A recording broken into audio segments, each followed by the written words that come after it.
A Charles Vance Millard le encantaba un buen chiste. Los amigos y la familia eran muy conscientes de que cuando él se acercaba, era probable que se hubiesen algunas gracias. La mayoría de las veces las bromas eran inofensivas por naturaleza y todo el mundo se reía mucho de ello. Tampoco le dolía a nadie que Charles fuera generoso con su dinero. A menudo, pagaba la cuenta de alguna comida o incluso le pagaba las vacaciones a alguien. Estas acciones contribuían en gran medida a hacer la vista gorda sobre sus travesuras. Algo de lo que era muy consciente y jugó bastante a su favor. Y Charles tenía mucho dinero. Era abogado de oficio y financiero por diversión. Compró y modernizó una empresa de diligencias en 1897, lo que le ayudó a aumentar su fortuna. Mucha gente decía que era brillante.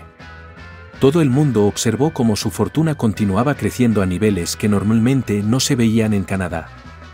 Algunos argumentaban que quizá fuese el hombre más rico del país.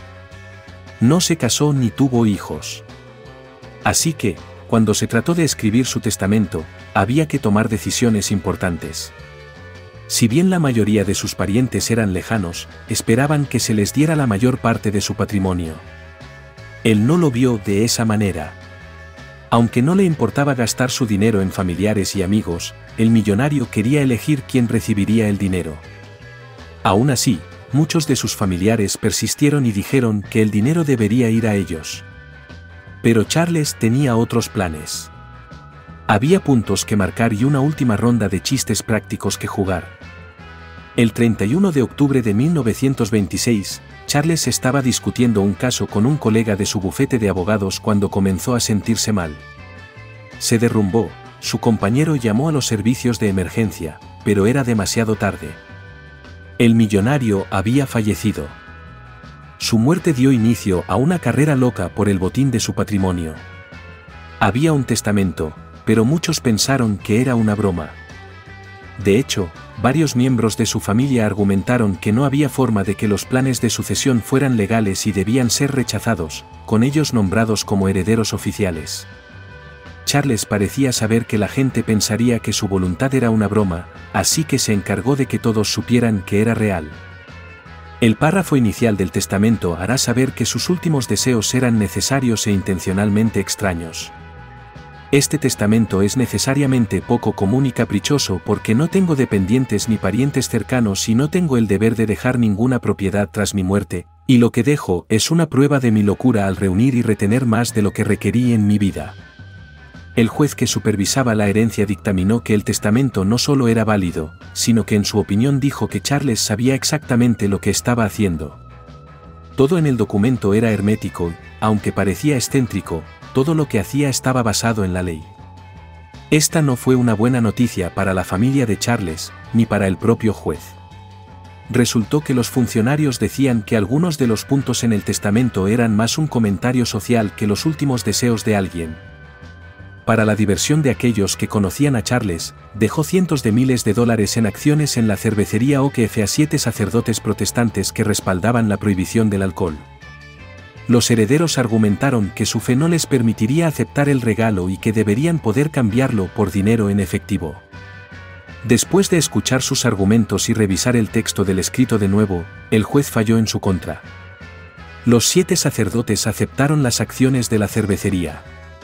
El público se volvió contra ellos, incluso mientras trataban de navegar por la controversia diciendo que se vieron obligados a aceptar las acciones.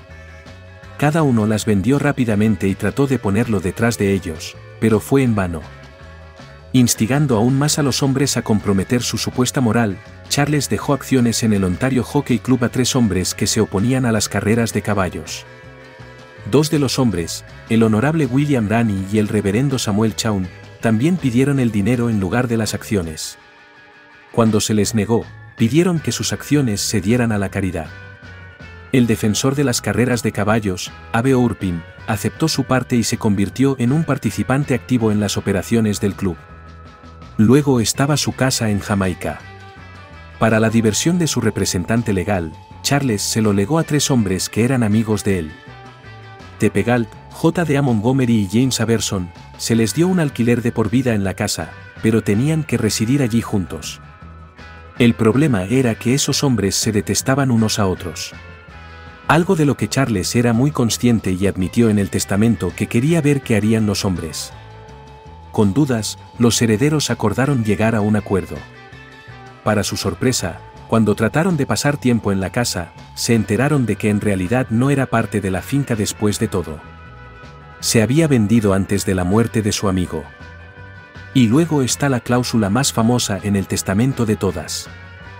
Fácilmente el punto más controvertido en el testamento era la disposición de que la mujer que diera a luz a más bebés en los 10 años posteriores a su muerte heredaría la mayor parte de su dinero.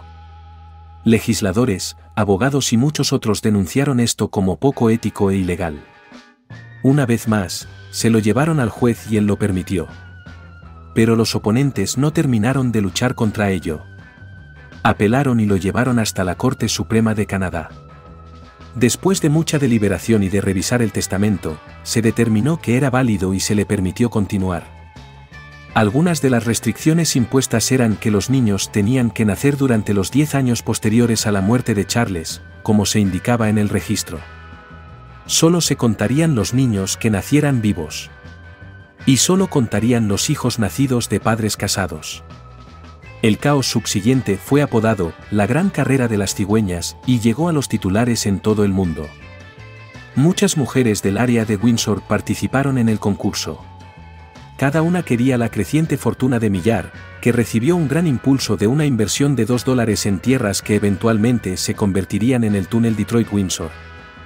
Los funcionarios descalificaron a algunas mujeres por tener bebés fuera del matrimonio, mientras que a otro grupo de mujeres se les dijo que no calificarían porque no dieron a luz suficientes hijos vivos. Al final, 4 mujeres dividieron la fortuna, después de tener 9 hijos. A cada una de las familias se les otorgó $110,000. A 2 damas se les pagó $12,500, pero sus afirmaciones eran sospechosas en el mejor de los casos. En cuanto a por qué Charles incluiría tal disposición en su voluntad, su representante legal dijo que estaba haciendo un comentario sobre aquellos que se oponían al control de la natalidad. Al final, Charles se rió por última vez más allá de la tumba.